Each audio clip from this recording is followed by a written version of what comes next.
Hey everybody, it's Miss Hot Mess and her randomness, aka let's try that again.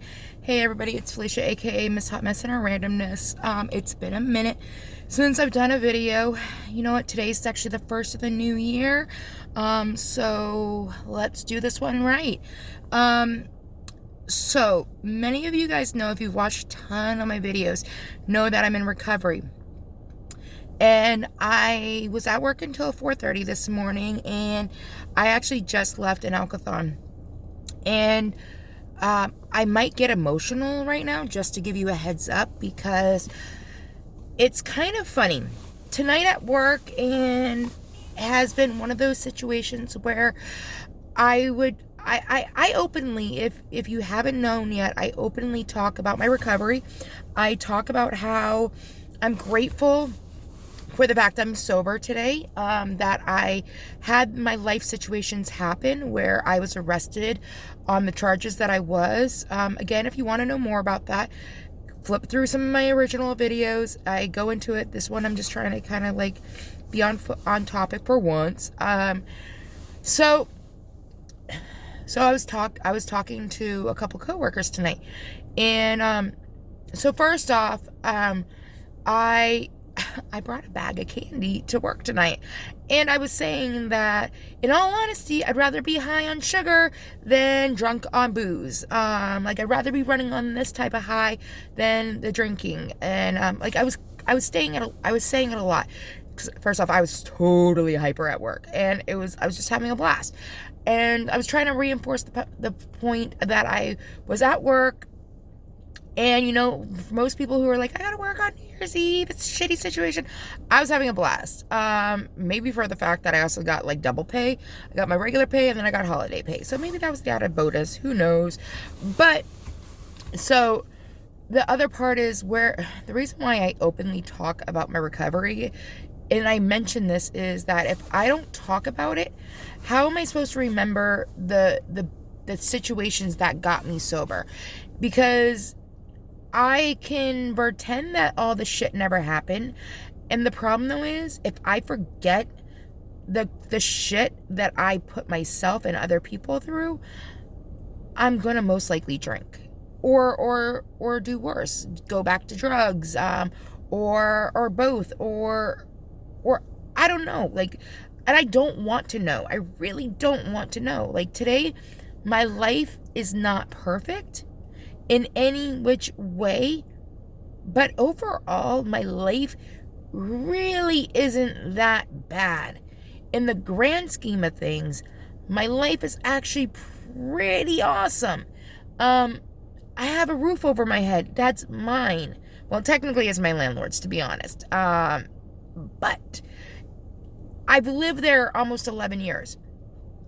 Prior to getting sober, I was mooching off my parents.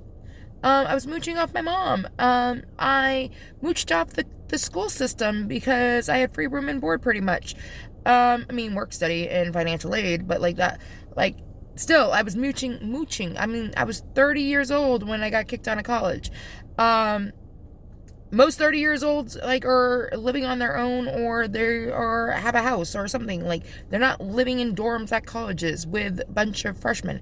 And that segues back to 12 years ago. So, New Year's Eve in particular, 12 years ago, I have to remember this evening, or the evening in particular, because what I thought was going to be a good night probably ended several friendships.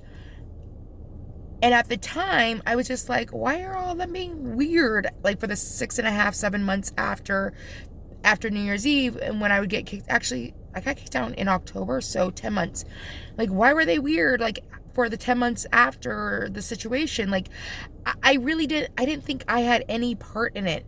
And in all honesty, I had every goddamn single part into it because of my drinking. So basically, what ended up happening in this particular evening is the fact that I and some college friends decided to first go for sushi for dinner, and then we got a hotel, the Red Roof Inn. and I know this is my YouTube channel. I know I'm talking publicly. What I'm about to say was not one of my proudest or my best nights ever, and it's the only time anything like this has ever happened. And like, that's the sad part, that it even came to it. So one of the guys I was hanging out with out of the crew, me and him were hooking up and everything like that. And well, so after we went for sushi, we go back to the hotel. It's supposed to literally be like most normal people are, like, get a hotel room, drink till you're shitty, and pass out and freaking wake up the next day, take a shower, go home. Like, you're not supposed to ruin friendships by scaring the fucking shit out of at least a couple of your friends. So my drinking this particular night, and there's pictures from that night, that like every single picture at that hotel, I'm legit holding a cup, and I can tell you what's in this cup is Cadwell's vodka and Arizona iced tea. I called it my Long Island iced teas because I was cheap and frugal, but at the same time, it was just getting the job done. Like, I was the type of alcoholic that I didn't care how exactly I was getting drunk, but the quicker, the faster, the better. So I'm chugging along, and said guy that outside this evening I'm hooking up with, apparently I decided to get frisky with him. I'm calling it mine. I honestly can't even remember if he initiated, I initiated. I'm taking ownership in this because I'm only able to take ownership on me. So there's at least 4 of us in this hotel room. It's a double bed hotel room. There isn't a divider or anything like that. I'm getting frisky with the guy I'm hooking up with, and I now, like, sober, can say, remembering, I fucked around. I probably fucked in front of 2 of my so-called friends at the time. Like they were legit my friends, but at the time, looking back now, we're not friends now. But like, I probably scarred them in one way or another. And then also, we broke the hotel toilet. Not exactly sure, can't say verbatim how, but I'm pretty much going to say that we probably went to the bathroom to hook up, and we broke the toilet. Like, that is shit that, like, basically, like, non-alcoholics don't do. Like, so I destroyed a friendship that night. So, like, I have to remember shit like that. Like, some people will be like, oh, it's a war story, or like take it as a badge. And I did once upon a time take it as a badge of honor. But in all honesty, I have to remember the shit that I did like that, because today, as someone who I don't agree with that. Like, I didn't even, so, yeah, like, that's the shit I do. Like, I had to drive to the Alcathon. I had to actually drive past the Red Roof. So it's not like I have these remember wins all the time, and I'm grateful for that. Like, that I'm reminded why I shouldn't drink, why it's a really great idea for me to stay sober, why basically let anybody else drink but me, because I don't drink in safety. Like, I need to remember those things. And then, like, so people were talking about, like, their things, and, like, that's what's even funnier is, so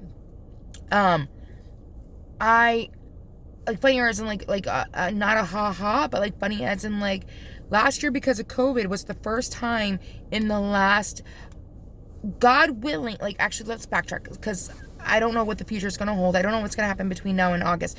This past August of 2021, on the 21st, I celebrated 10 years of sobriety.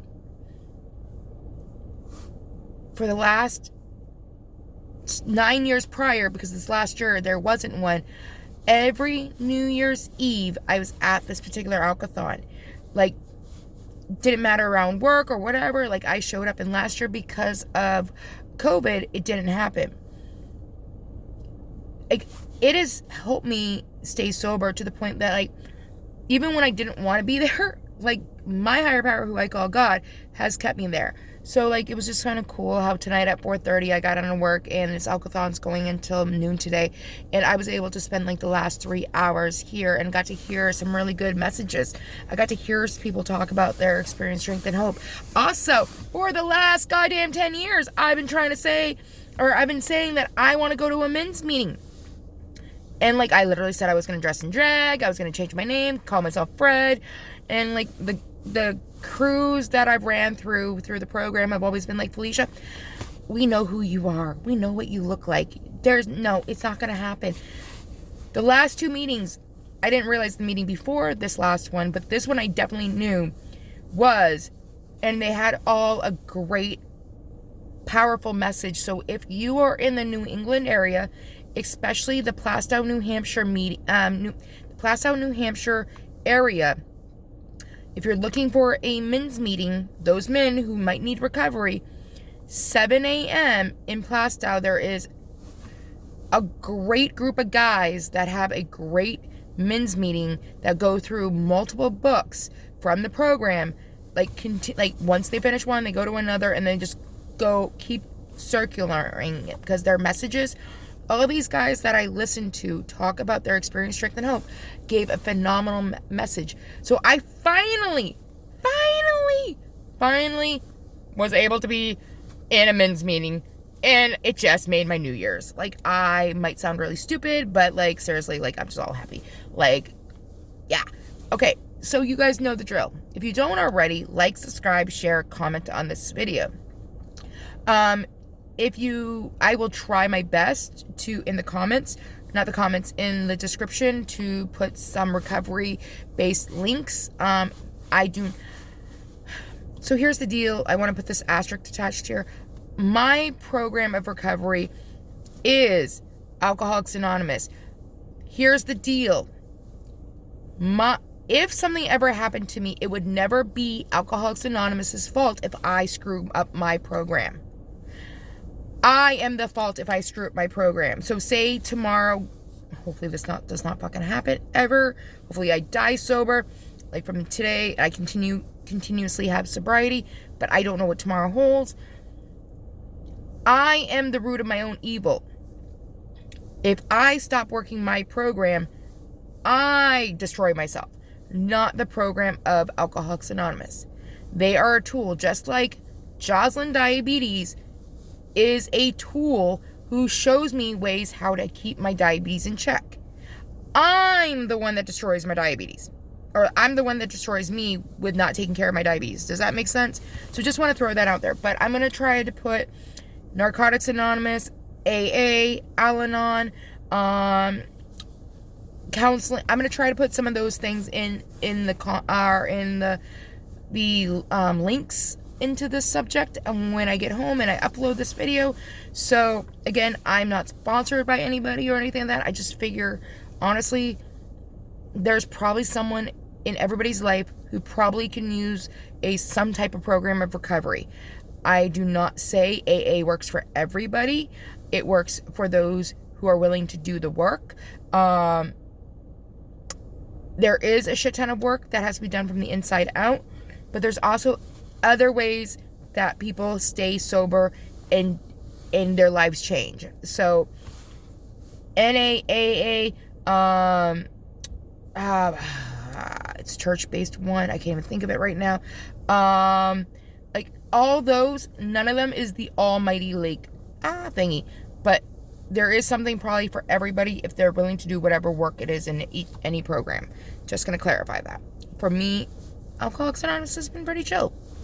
So they've been there for me, and it works for me. So that's just my story, my experience, strength, and hope. So do what you want to do with the information. Again, I hope everybody has a great 2022. I keep screwing that up. I almost want to say 2020. 2022. But if stuff happens, it's probably a lesson. And then it'll be a blessing. So, I don't know. It's just a cheesy line I say occasionally. So, again, guys, I hope everybody has a great day. Happy New Year. Like, subscribe, share, comment. Yeah. Bye, everybody.